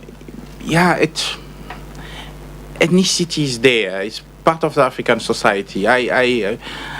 I'm a bit cautious with taking ethnicity as an independent variable explaining conflicts. I don't think that people hate each other because they belong to different ethnic groups. No, there is conflict. Violence is driven by other factors than just the sheer belonging to a certain group. But of course, ethnicity plays an important role in Africa, and we see it particularly. And sometimes with worrying signs at election time, where we see that ethnic allegiance also determines political allegiance. In many countries, it's probably also a function of the not so deep diversification of the social structures of many countries, where there is a very small middle class, where there is no real worker class like you have in South Africa, but that has historical reasons. So without these class identity, people tend to resort, of course, to primary identities like family, clan, and so on and so forth. So that's how it is. These kind of issues will be solved with increased industrialization and so on and so forth. So it is there. It plays an important role, but I don't think, for me at least, we don't necessarily consider that as an explaining variable for violent conflict. The question of Cedrik, of what needs to be done. Of course, when you look at the whole continent, of course, you can bring all a wish list of all the nice things. I think responses need to be contextualized, because what Ethiopia needs is completely different from what Equatorial Guinea needs. But of course, issues like education are central. But when we talk about education, we need to look at the quality of education as well, because we see more and more countries getting large numbers of their population in education, but actually when we look at the outcome of this education, South Africa is a very good example, by the way. You have a relatively sophisticated economy that needs sophisticated skills that the education system cannot produce. So it's not just bringing masses of people into school, but also the quality of school, and the quality is declining in many ways in African countries. Education is central, but I'm more and more I look, and it's not just because I'm a big fan of data and of statistics, not at all. But what we realize is that African countries lack basic structural data about themselves. Recently with my colleague David, we were actually finishing a paper on Guinea, and we're looking for accurate population numbers of the Republic of Guinea. It was amazing to see that even the UN numbers were almost clearly inaccurate. So we decided not to put these numbers in that publication because of the contestation in Guinea that the numbers the distribution of population numbers according to region could create, actually. It would have been an explosive factor if you had put that in the publication, and we decided we are not putting it. What that shows is that we don't know. Generally, you sometimes wonder how policies are actually even formulated and defined, because many countries don't have clear indication about their population. I mean, we are in Norway, the country of Morten Jerven. We know all the discussion around the GDP as well, the fiction around some GDP numbers. And that's why I think that the push by the African Union and the United Nations Economic Commission for Africa to generate African data in all sectors is a very welcome one, because what we see generally in Africa is extremely inaccurate, even coming from the World Bank, from the IMF. It's generally the recycling of basis data that everybody knows is at least doubtful. So I think that's probably one of the things that need to be done, so that we know exactly where we are going, how, when we formulate policies, who will benefit them, and so on and so forth. This is a key challenge if African countries want to drive the big opportunity of the rising in which the continent is now. Thank you very much, Paul. I can just absolutely echo your last point. I was facilitating a meeting of technical experts for the post-2015 development debate in New York in June, and one of the conclusions, in a sense, we reached is that one of the MDGs, or the new development agenda goals, should be about data, because that is such a critical factor without which we can't really achieve the rest. Yeah. David had a contribution as well before we go back to the audience. Yeah, so partly answered because I was really contributing about the way forward. We identify the challenges, we talk about their impact, then we hardly speak about what kind of solutions are available for African states today, particularly the economic direction that some countries need to take. And the signs of growth that we are seeing today, for me, are the work of the 1990s, with the devaluation, the social adjustment program, the social exclusion of the weakening of the state in the economic sphere. It was the very bitter pills that many African countries were forced to swallow, but we seem to have really created a kind of macroeconomic environment today for economic growth. And you even hear some countries or some regions talking about a single currency in Western Africa. They gave themselves some target. They define what they call the convergence criteria, and some of those elements together. But here we are in a political system that is becoming extremely complex. And I think I agree with Paul. I think for me the single threat that the continent will face is how do you really finalize or complete the democratic transitions. 1990, 2013, we are still at the square one. I think you will hardly have a single country today where democracy is vibrant, where institutions are independent, where civil society is respected, where public opinion is respected, where journalists are not imprisoned. It is a really serious problem. And power has become a kind of a system of recycling. You have old political leaders who change their costume, their dress code, and reappeared without fundamentally change the psychology of a political environment. And for me, that's a concern. Even in South Africa today, because earlier people look at South Africa and say, okay, this is one country that promised to be democratic. But when you look at some of the initiatives taken by the government, weakening the constitutional court, argument that the judges should not really control the action of the president and things like that, it raises concern about where the political direction of the continent is going, and that's a concern that would stand on the way of for this good prospect for economic development. The second element is the element of radicalism and extremism as well. That's really emerging. I think a few years ago we thought these are not elements that we should be really concerned about. Okay, why will a Nigerian be radical?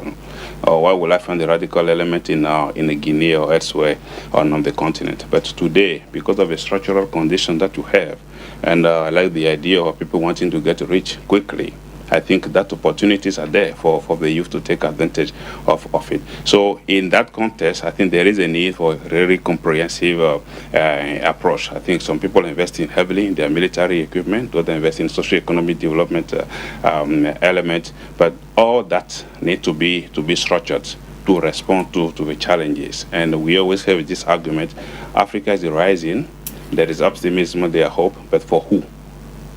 Who is benefiting from those expectations that we are projecting, for multinational corporations or for African research organization? And finally, to cut it short, I think also, Paul, we need to take into consideration the growing middle class in Africa. Because in spite of the poor quality of education, now I think this is a trend that can actually force, and we've seen it before the Arab Spring, for instance. I'm quite sure that the growing of the middle class, young people who are educated but unemployed, really adds a bit of pressure on regimes that we believe to be stable. And for me, that can be a very catalyst in really forcing African leaders to move into the right direction in terms of creating socio-economic environment that is stable, conducive to achieving their dream, the same thing that Matthias was written in his book, Development as a Freedom. Thank you. Thank you very much, David. Okay, I have 3 people identified for the next round of questions so far. The lady over there, and then the gentleman, and then over here. Thank you. My name is Heidi Berg. I work with the Norfund, the Norwegian Investment Fund for Developing Countries, and we do make unlisted investments both in South Africa and other Southern African and Eastern African countries with great success. So we're hoping that the pension fund will learn from that and from our experience. And I would like to get back to the topic of China in Africa. And do you see in South Africa, do you see more investments by Chinese in the more employment-creating industries, and not only the traditional industries where the Chinese have been involved? Thank you. Thank you very much. And can everybody follow that example of good short questions? Gentleman over here.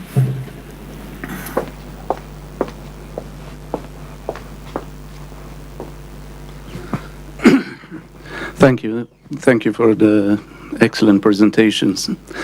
My name is Jan Håkonsen. I'm from the Research Council of Norway, and I have a comment and a question relating to the same issue as the last speaker, namely this this issue of investment in unlisted industries and enterprises. Incidentally, I don't know if you're aware that today in the major Norwegian newspaper Aftenposten, a Norwegian economics professor, made the same call as you did just now to use the Norwegian pension fund for these purposes. So you should find somebody to translate the article for you. As I'm with the Research Council of Norway, I just wanted to mention that we are quite heavily involved at the moment because our international director at the moment is chairing the Eureka network. Eureka is a European business network, particularly aimed at small and medium enterprises. It's composed of 40 country members, which means it's larger than the EU. The EU itself is one of the members in addition to the single countries. But it also opens up for associate memberships from other countries. And so far there are only 2 associated members, Canada and South Korea. And a third country has just applied this year for associate membership. It has to go through reviews and some testing, but this country is South Africa. And that's why we are particularly involved in this process. But we hope and expect that everything goes well, and if so, South Africa will become an associated member of Eureka by June next year. Now, my question relates to your call to investments specifically in South Africa by the Norwegian Pension Fund. My question is really, why should the Norwegian Pension Fund do this? You mentioned that there's a huge accumulated cash in South African banks, presumably belonging to South Africans.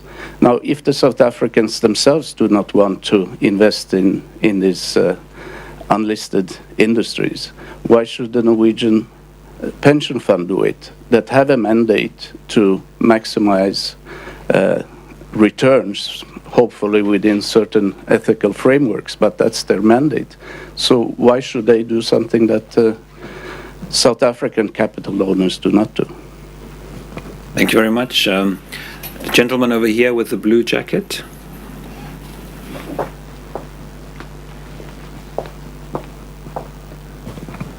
Hello, my name is Tore Nederbø. I work for the Ministry of Foreign Affairs. I also want to thank you for excellent introductions and comments. I especially appreciate that coming from Africans themselves, that so many outside experts who comment on Africa, and this is better than what I've heard for a long time. My question is related to African regional and sub-regional cooperation and integration. Could you comment, please, on the prospects, especially for economic integration and intra-African trade?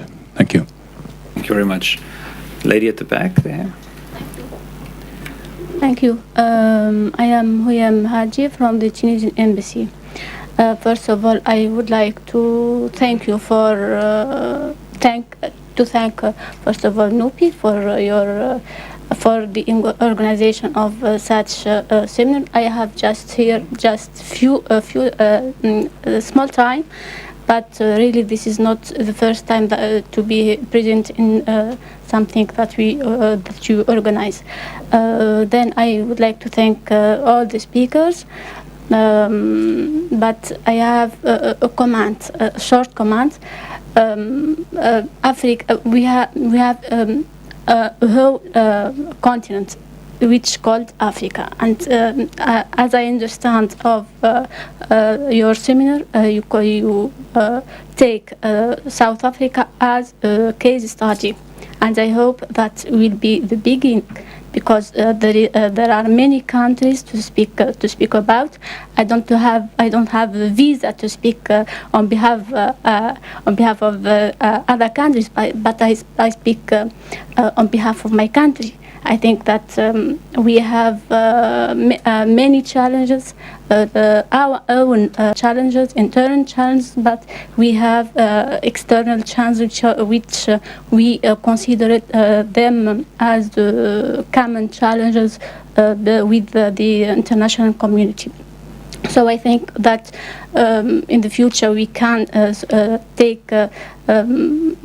you can take Tunisia as a case studies, and there are many experts, Tunisian experts, to speak about what we need from the international community and what we can offer to the international community. Thank you. Thank you very much. And one last question at the back there, and then we're going to go to the last round of answers. I'm Tove Gravdal, a journalist at Morgenbladet, a weekly newspaper. Simple question for Mr. Mbeki. I was surprised to see that Sierra Leone, according to the provisions, is going to have the fastest growing economy in the world by 2020, which is only, I know that was yours, but maybe the economist could answer. What has Sierra Leone done right? And then as a follow-up to that, I'm curious to hear your view on the claim from the outgoing Norwegian Socialist Minister of Development, who is very concerned about, despite the impressive economic growth in African countries, there is also a growing gap between rich and poor in all these countries, according to him. Is that correct, according to your knowledge? Can I add to that last question, just to say what sometimes concerns me in general about those trends is that a natural part of the rapid economic growth or slow economic growth that we see? Is it possible to have economic growth without growing inequality, without growing corruption, without growing crime? Is what we see indicators of a positive trend, although they are negative indicators, if you like? Or is it indeed negative indicators that we should suppress? If not, by suppressing them, would we be suppressing growth and development? So just a bit of a question about what those indicators may be negative in the short term or in the immediate impression, but are they actually reflective of changes in society? Thank you very much. Maybe Paul Simon can start this time. Thank you. If there's time. The question on regional integration and trade, I will speak out to certain aspects of it, and I'm sure Moeletsi has some input as well. This is one of the key challenges of Africa's development. African economies still remain extremely directed towards the external world. Africa, I think, is the region with the Middle East that trades the least within itself. African countries don't trade with themselves, but there is a new and fresh push from generally driven by within regions in SADC, in East Africa particularly, where we see a serious push.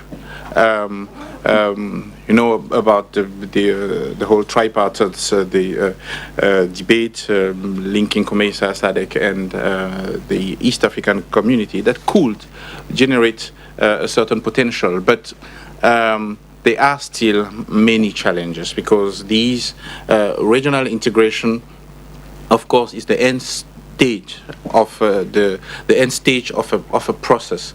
I will be extremely happy if we start having a regional cooperation in Africa. It should start with that. So we're still a long way to go, because structural challenges are just too high. Let's take just the example of South Africa, because I think one of the biggest challenges for South Africa in going into this tripartite union will be whether or not South Africa will be ready to accept also to open its borders. And we know the pull effect that these will have. The rest of the continent will come to South Africa, basically. So I think South Africa will have to think twice. With its high unemployment, bringing in skills from the rest of the continent might be a challenge. And I think that will be a key factor in whether or not South Africa will be ready to push for these broader regional integration, because South Africa is just two different countries, and you can only integrate countries that have slightly similar levels of development. They don't need to be the same, but if the disparities are too high, as they are in SADC, then you have a small problem. But this is a gradual process. It will take decades, of course, but I think that the move that has been started will certainly continue. We always have other views, interferences, as it's seen, like we saw with the economic partnership agreement, and basically the understanding from the African part that the economic partnership agreement were not necessarily in African interest, that they were more making of the European Union. Sorry, I assumed that it was clear, but no, of the European Union, they were more of the higher interest was for the European Union and not for African countries. So that's why the process kind of was as messy as it was, because the realization. We only have about 5 minutes left, so. Yeah, no, clear. No, I will. Growing disparities, Cedric, your questions. It is true that the Africa's rise is generating a lot of disparities, inequalities within countries, within regions, even in certain countries. Is it a natural process? I mean, you have examples in other parts of the world where generally these processes, unless they are extremely and carefully controlled by a capable state, like we see in China, for example. Otherwise, they generally create that kind of disparities. And it's an interesting question. I haven't thought about that.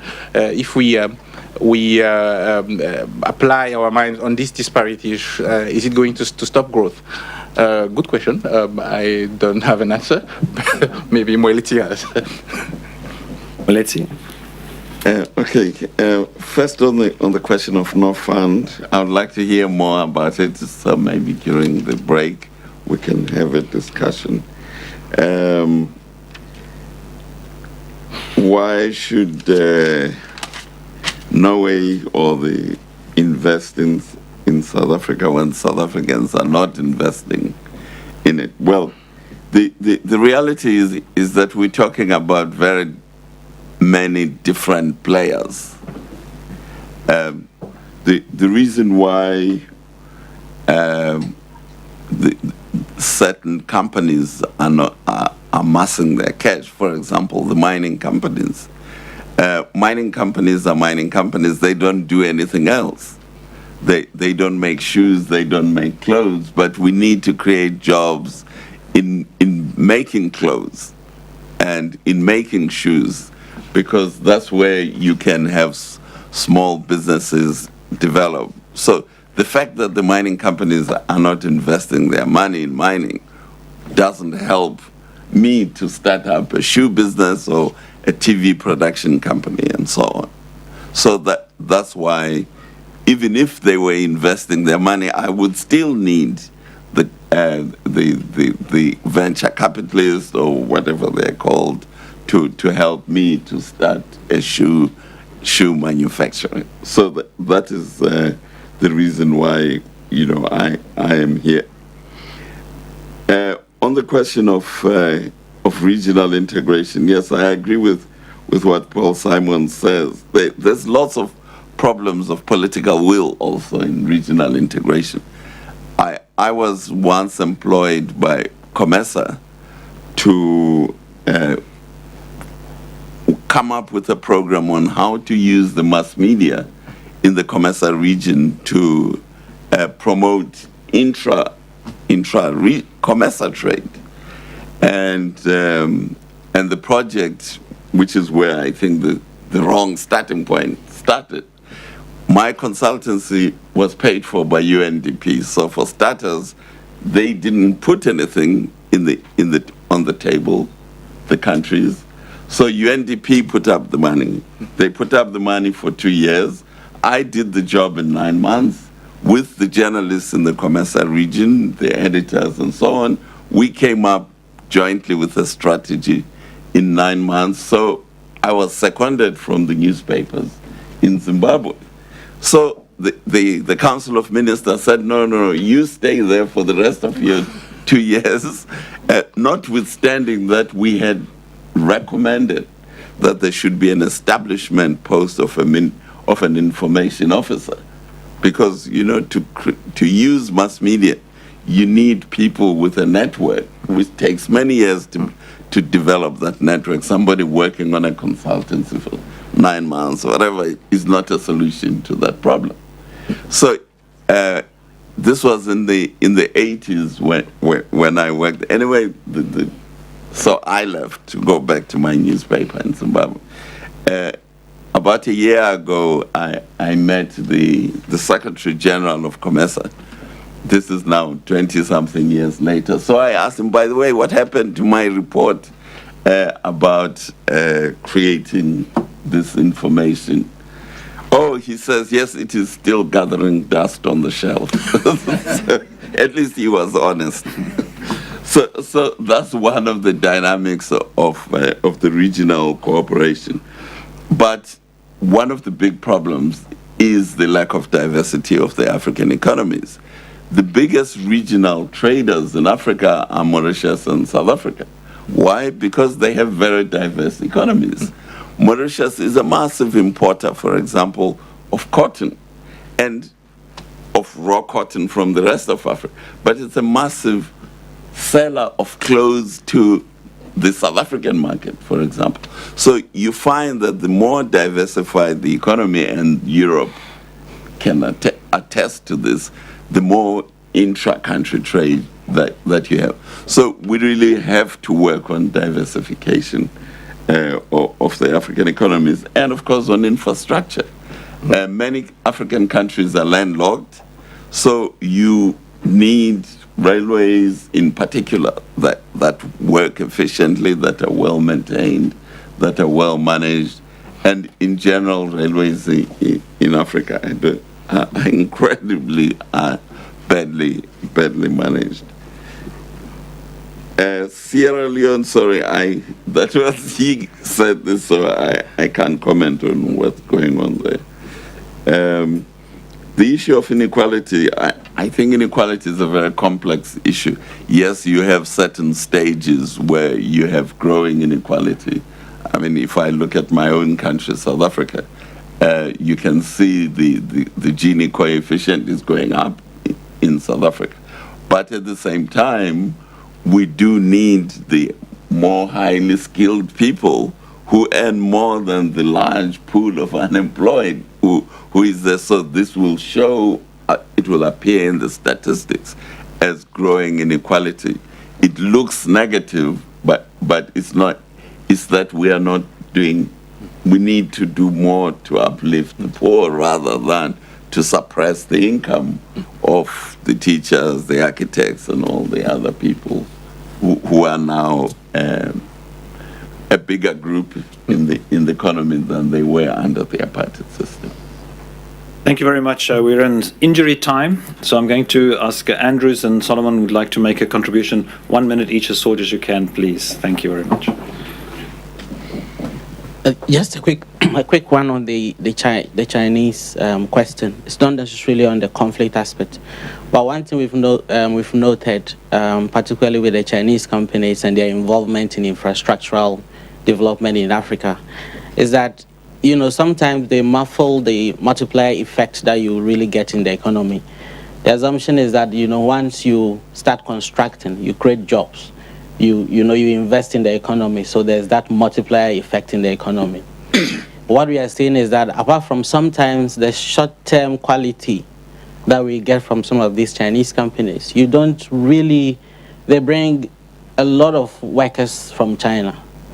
So the money that is not released into the economy, that multiplier effect really doesn't end up creating jobs and doing all of that, which is actually one of the downsides that many African countries are looking at. There's also the unorthodox means of operation sometimes. If you look at their role in the mining sector in Ghana, you can actually understand how they use very unorthodox means, to sometimes push out the local people who are even into alluvial gold mining, and it's becoming very murky. So all of these have been noted, but it boils down to the state's capacity to enforce laws and to make laws for them to deal Thank you very much, Andrews. Solomon? Thank you very much. I think a couple of things. On some of the issues relating to regional economic integration, as well as many of the dynamics, the issues highlighted here. The African Union, if you look at the African Union Strategic Plan 2014-2017, these issues are clearly identified as areas that need to be addressed if the growth momentum of the continent is to be sustainable and resilient. And therefore, regional economic integration and trade is identified as one major area.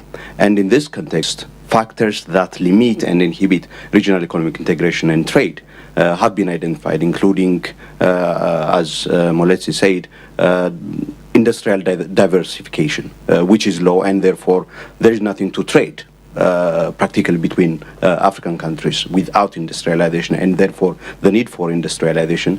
And related to this is, of course, the regulatory framework. There is diverse regulatory framework, there are diverse regional economic frameworks, and therefore the need for rationalization of those have also been identified. And infrastructural development, and therefore there is a project identified within the African Union, the PIDA, the Program on Infrastructural Development in Africa, which the African Union has designed for mobilizing resources for identified projects within the different regions of the continent. So there are a number of areas that are ongoing. And the good news here is basically the fact that there is a recognition that the growth trajectory is not necessarily sustainable unless the structural limitations are resolved. And this includes, of course, unemployment. And this brings me to the issue of the prospect of Chinese investing in employment creating sectors. Now that depends on, of course, the reform of the Chinese economic model itself, which is export-driven and therefore largely in Africa largely related to infrastructure and the mining sector. And if we are going to see a change in the Chinese economy, we're focusing on, it is being speculated now, on national consumption-oriented and driven economy, then the prospects are that the manufacturing sector in China would need a low labor area, which is Africa basically, and therefore the manufacturing sector in China may come into Africa. And we are witnessing some signs in some parts of the continent, such as in East Africa, for example, that we are witnessing. So that is, I think, perhaps one possibility that will help in creating further opportunity for Africa. Thank you very much, Solomon. Colleagues, thank you. This was for me one of the most holistic sessions I've attended on Africa for a long time, really interlinking the economic developments, prospects, and the conflict and security and political and governance issues. So thank you very much. I found it very, very useful. Thank you for visiting us here, and good luck.